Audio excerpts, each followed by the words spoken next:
That growing as a communicator, forget YouTube, it's just one of the most important and powerful skills that you could ever grow in. If you grow as a communicator, your income will grow, your relationships will be stronger, you'll be able to enlist more people in your vision, you'll be able to communicate your ideas more powerfully. You will ultimately make a greater impact in the world. Why would I hesitate to invest in something that powerful? If there's anything I'm going to study and improve my game in, I definitely want to do that in communication. Communication is not only one of the most high-powered skills in general, but especially if you're going to be a content creator, that's the essence of what it is. And of course, communication could be verbal, it could be your cadence when speaking, but communication is everything down from the crafting of the video itself as it weaves into all the little parts. But in relation to essentially public speaking and on-camera speaking, the first thing was a decision. The second thing was getting resourced. I remember back, might have been 2008 or 9, where I got on eBay and I bought a 12 CD set on how to be a better communicator. And so, yes, CDs, not MP3s. And it was John Maxwell and Chris Widener. 4 of the discs were on just a bunch of vocabulary words. And they're actually teaching on teaching. I think what was also helpful is, one of sometimes the missing pieces, I believe that the e-learning industry is one of the biggest opportunities right now. People packaging what they know in an online course. It's going to be $1 billion a day industry soon. And however, a lot of people are kind of just going, half-heartedly or they're jumping into it. Do you know how to teach? Do you know how to structure your content? Have you ever studied teaching itself or adult learning theory? So I've had the privilege of, I was a part of a small Bible college, and then I taught in that same school. So these early years forced me, and then I was also in school, I was learning how to prepare a sermon. Preparing a good sermon is actually like preparing a good YouTube video. You want to have a hook. You want to get the listener engaged. You have a premise, you have a point you want to make, and then you're building around that point. There's structure to it. And then going deeper if you're actually taking someone through a curriculum. So all of that served me, and it was not passive. It's kind of like Malcolm Gladwell popularizes the 10,000 hour rule. People think it's 10,000 hours doing the thing or 10,000 hours of practice, which is an incomplete truth and not what he discovered. What he discovered was one distinct word. It's not 10,000 hours of practice. It's 10,000 hours of deliberate practice. And that changes everything. Being deliberate is the fact that you're there taking notes, observing the details. One of the things that breaks my heart the most is I don't see people take notes anymore. I'm a big faith guy, church guy. I don't see people take notes in church. I think it's their loss. However, I'll go to all kinds of conferences, social media conferences, marketing conferences. I'm shocked. People aren't taking notes. And I'm like, man, you bought a ticket. You hope to learn what you're absorbing. And you also, I hope you want the end result. You want to learn what the session is teaching, retain it, apply it so that your business grows, so that ultimately the money hits your bank account for you and your family. And so you can make a bigger difference in the world. What else are you going to do right now? Why are you scrolling on Instagram? But B, even if you're paying attention, why aren't you not taking notes? All the data would reveal that even if you never refer to it again, it's going to be more sticky. By writing it down, you're going to retain it better. But if you review it once, your retention goes up like 4x. And so I not only will take notes through basically everything. I take notes all the time. This kind of a rabbit trail, but I think there's value here. Like I took notes on our team's Enneagram presentations once because I want to, our whole team at our all team went through Enneagram personality tests. And I was like, I want to know them better. And so I'm going to take notes this entire time as opposed to just, passively listening or getting distracted. And so the punchline is not only was I always in a deliberate practice mindset, but no matter what session I was sitting in, it might not even been the content I was interested in. I would take notes on the delivery. I would have those two parts of the observation. What can we learn here from the person that's speaking? What can I learn at this conference? What can I learn from studying great communicators on TED Talks? How can I reverse engineer? There's a good book called Decoding Greatness. Man, it's one of my favorite books. You'd love it if you haven't heard about it, by Ron Friedman. And it's actually about the skill of reverse engineering. and saying that all the greats look at the masters and model the masters and break down the pieces and reverse engineer. Talks about how Gates and how Steve Jobs was so mad at Bill Gates because he's like, you stole our software. And, I can't believe. And he goes, Steve, actually, we both stole it from Xerox. Like they have had this, and so to that end, it was somebody else inspired them. And so communication best practices it's a lifelong journey, lifelong learning. And so being intentional and getting around great communicators and then deliberately learning and then asking questions when I had the opportunity to get feedback on my sessions, when I'd maybe speak on stage, hey, what could I have done better? If I could get coached from somebody, if you can enroll in somebody's program to become a better speaker, I've done all of the above. And then I think the final thing that's also a missing piece for many, I heard one person say, and I don't know if I respect this, but I maybe they're busy, whatever. They go, you know what? I post stuff online and I never watch it back. And I'm like, wow, why are we bragging? I heard somebody else say, I don't take notes anymore. They've really arrived at some kind of success. I'm like, why are we bragging? I take notes on sessions I already know. If I actually know it, I'm still writing it down because repetition is the father of learning and the mother of mastery. I'm trying to absorb this. Repetition is the key to training. I want to repeat something so much, not just so that I remember, but so that I never forget. I want it like in my spirit so that I can be world class. The final thing though is watching game tape. And, Kobe, may he rest in power, was famous for watching his game tape back, whether he won or lost, because he wanted to learn and be a master of what he was doing. So it's watching back your YouTube videos or a web class you do or anything that you've done. I just noticed on a recent podcast that every few words I said, and so on and so forth, and so on and so forth. And I'm telling you about that now because I watched this morning and I was like, I need to have a better go-to phrase or more variety in my reset phrase. I want to be thoughtful about not saying and so on and so forth 38 times in one podcast. Mind you, I just got out of a sauna with Andre Jick, weirdest podcast I've ever been, where I was with him and his co-host in a sauna at 5 levels of heat. So I might not have been in the greatest state of mind. Nevertheless, I'm like, it's still a good podcast. Not overly critical. I don't catastrophize and spin out. I just go, okay, that's a good distinction. I want to work on that by reviewing my game tape. So I hope those are helpful. Taking notes, deliberate practice, reviewing your game tape, and then having kind of a grace-based productivity and a grace-based growth process that you're not comparing yourself to anyone.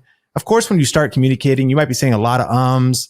You might not be super sharp. You might not be super polished. It's a big journey. It's been deliberate practice over decades now for me of being intentional with this. So just pacing yourself, having grace on the journey, but making a decision that growing as a communicator, forget YouTube, it's just one of the most important and powerful skills that you could ever grow in. If you grow as a communicator, your income will grow, your relationships will be stronger, you'll be able to enlist more people in your vision, you'll be able to communicate your ideas more powerfully. You will ultimately make a greater impact in the world. It goes back to one of those things that it's like, why would I hesitate to invest in something that powerful?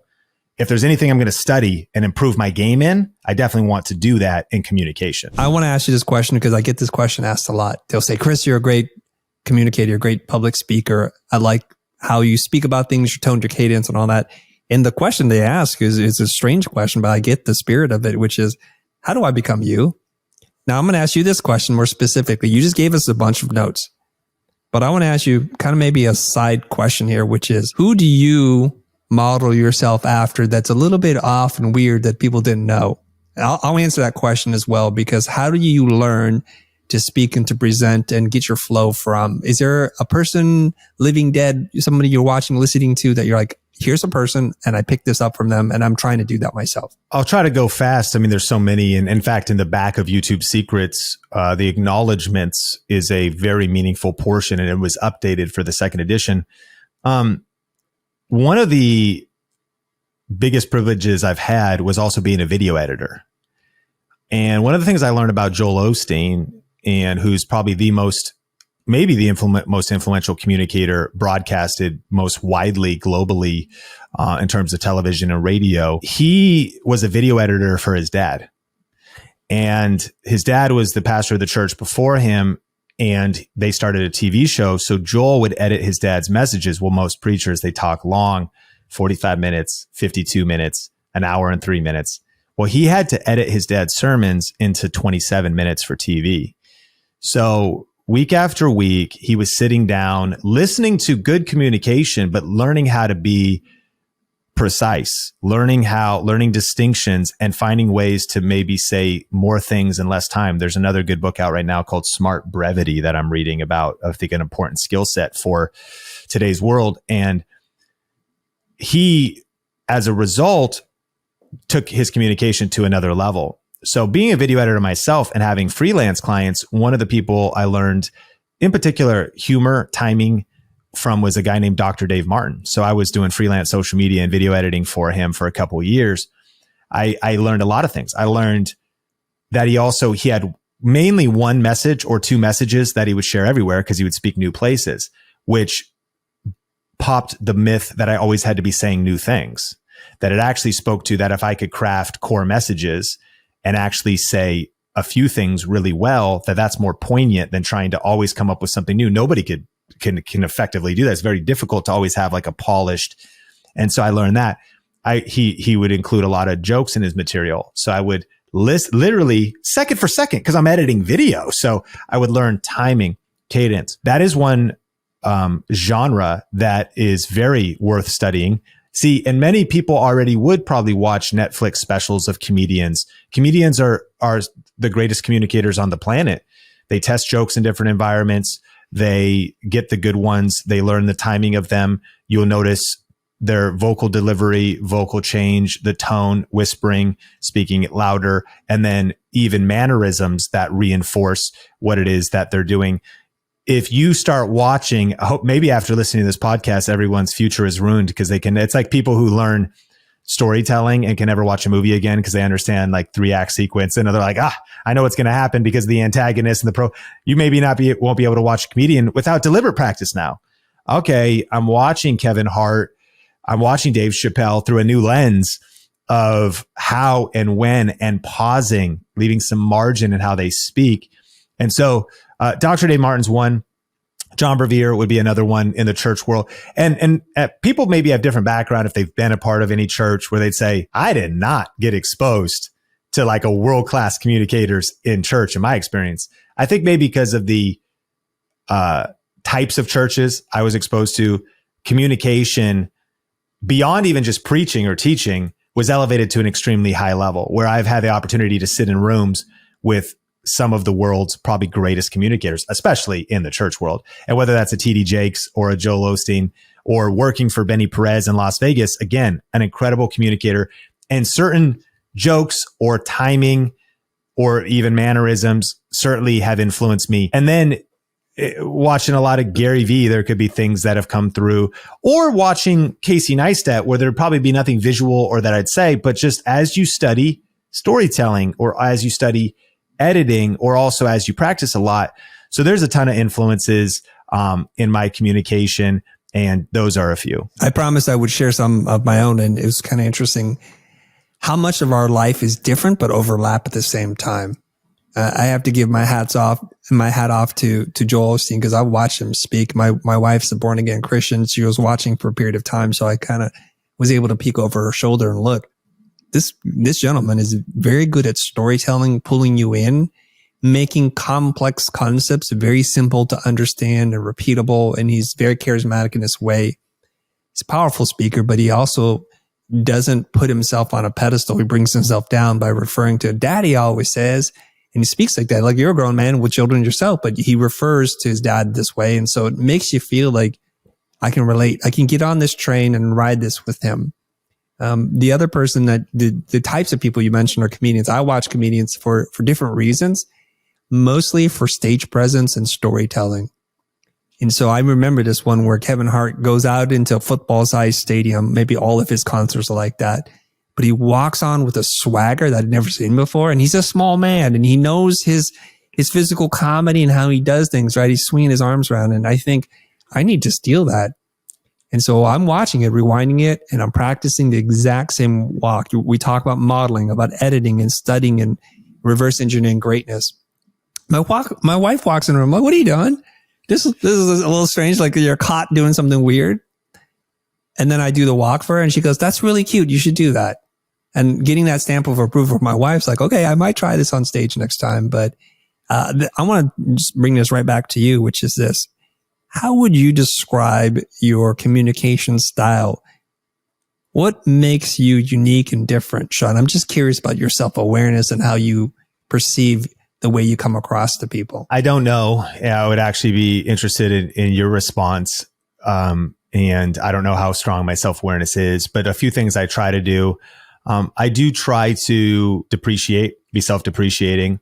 That's a powerful communication thing. Again, a lot of times people's defenses are up. So if you could be vulnerable or transparent, I think vulnerability and transparent. I like to be known for just real talk.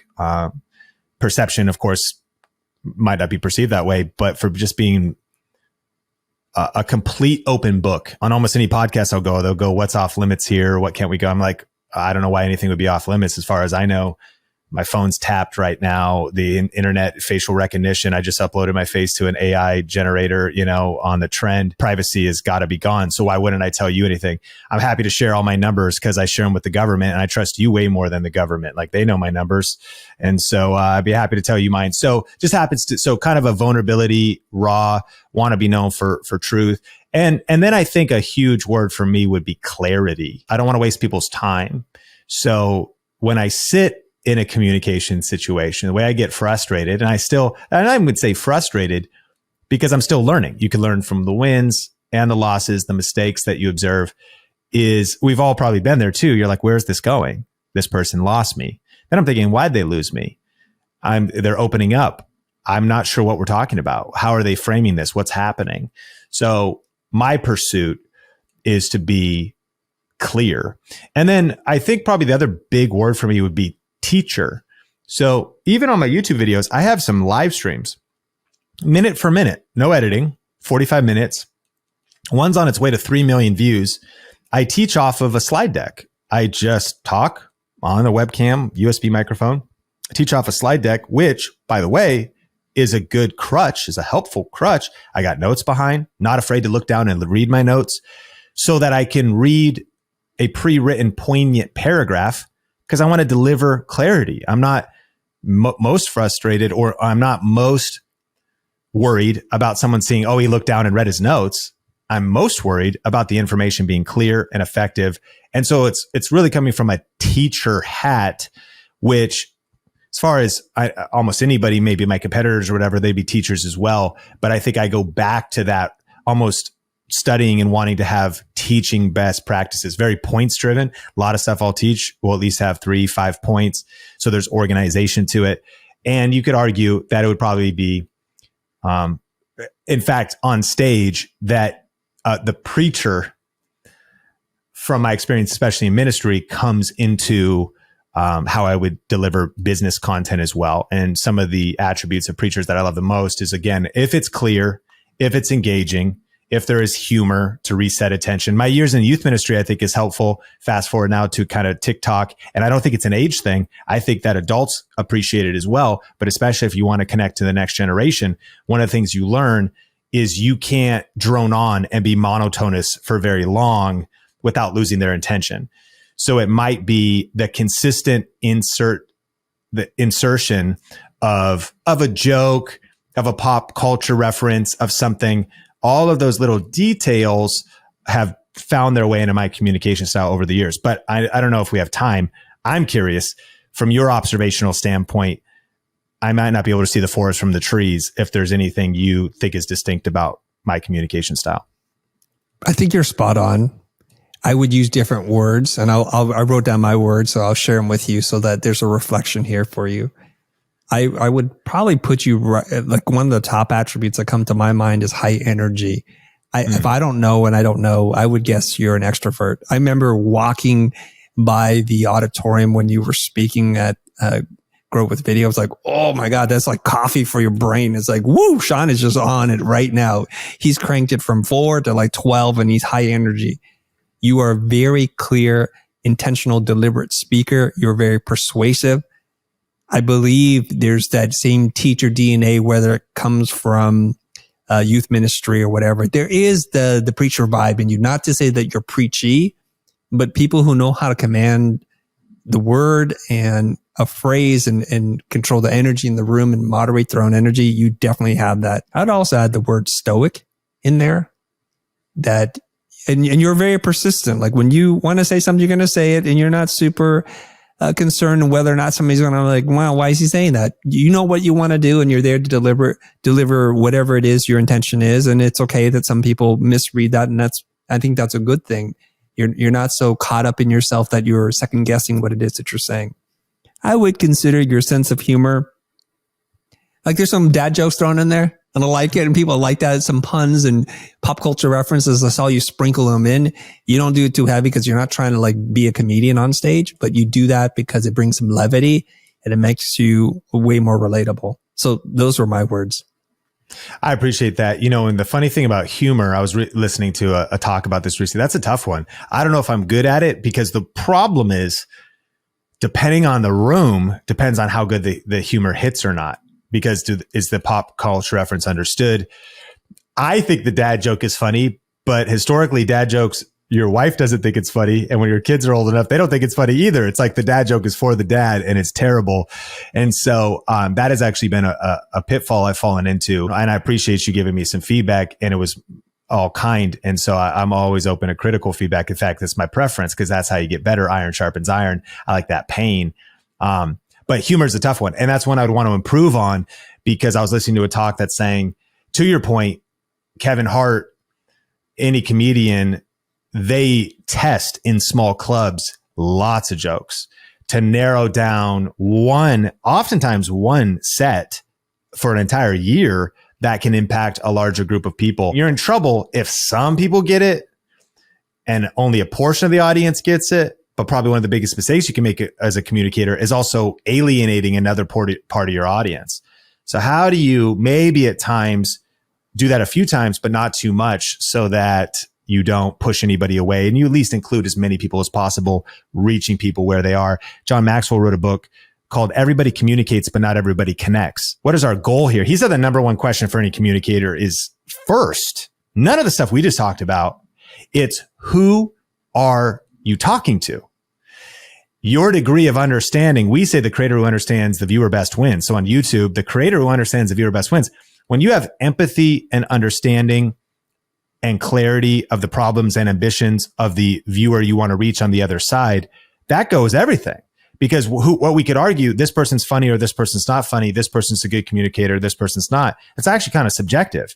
It's the combination of them plus the audience. In fact, not everybody thinks Kevin Hart's funny or is a Kevin Hart fan. You're not everybody's cup of tea. I'm not everybody's cup of tea. You aren't. Not everybody loves the Future. Like, it's fine. Like, so actually it's kind of like finding your community, finding your voice, and also finding your people, finding the way you communicate, being yourself, having that authenticity and improving, and then being okay with the people who don't resonate with you, but going deep with the people who do, and having as much empathy and understanding for your audience. I'll briefly share a story. I speak at Social Media Marketing World every year, mostly over the last few years, my friend Michael Stelzner. And 2 years back, this might have been pre-pandemic, so there was a couple years where it didn't happen. So this might have been 2019. I got my reports. They do a great job of surveying the audience, and I bombed, terribly bombed. Phil Mershon reaches out to me. He's like, hey, we've known you to be really a love speaker here, but you got one of the lowest scores out of all of the speakers, and they have like 100 speakers. So I was like, oh my gosh. It was heavy. I was like, ooh, shoot, what happened? What had happened was I completely misunderstood the audience. What they wanted was no fluff, tactics, etc. But what I did was I was on the community floor. So I thought, it was a newbie beginner. So I thought it'd be more story driven. And it was very beginner. It was heavy story, and it absolutely disconnected. Tactical social media managers that were there didn't want any of that. It was kind of a waste of their time. And they didn't think I was funny, maybe also because of the value I wasn't delivering. I really learned about knowing who your audience is, also learned to take full ownership. Like, my fault. I could have done a better job to make sure I knew who I was talking to, etc. And then I wanted to get better after. And the mistake was that exact talk, because I just did a talk I had just done previously, crushed 2 weeks earlier at a different event. What was the difference? Who is in the audience and the understanding of delivering it to that audience? Mike said, hey, you want to come back? Can you do better than last time? I said, Mike, I really think I can. I know who I'm talking to now. I know that you just want no fly. I don't need to tell a story. Let me open up my deck. Let me share some screenshots of analytics. I can go as tactical as you want, bro. Let's go deep. But taking full responsibility for my mistake and learning from it, man, knowing who you're talking to, their education level. Are you as a beginner, intermediate, advanced? What's their background? What is maybe some humor, some stories? Spoke in Florida earlier this year to a lot more Gen X and baby boomers, and inserted last minute a story about my grandfather who served in the Army Air Corps, and my grandmother who they met. She was in the Air Corps as well as a mechanic on planes. And I shared this story. I had people coming after me. That was the story that resonated because I thought this room will relate with that. And family and legacy, these were insurance providers and financial I was like, this story matters here. I don't know if this story would matter as much if I'm speaking to a Gen Z audience. Those details matter, really understanding who is it you're talking to. That could be the key to power up your communication. Did you get a chance to go back and do that talk yet? I did. So I think I was back at least, maybe this last year was the first year back since the pandemic. I did a new talk. I talked about the perfect video recipe, which is one of the chapters in YouTube Secrets, second edition. And it crushed. Good scores, great scores. And by the way, and probably one of the talks that I most over prepared for because of the overcorrection of literally the worst scores of my life, like being the last place of the worst speaker at this entire event. It stung, man. And especially, you got to be able to suck it up, but learn from your failures. But it hit me hard because I want to, at the things I'm committed to, I want to do my best. And it always is a bummer to disappoint people or to strike out. But hey, we're all going to strike out sometimes. You get up, learn from it. Failures are the stepping stones to success. If you enjoyed this podcast and are ready for some deep dive YouTube strategy, just go to thinkmasterclass.com to get access to my 1 hour on-demand YouTube strategy class. You'll be looking over my shoulder as I share my best tips, and you can watch it on demand right now at thinkmasterclass.com.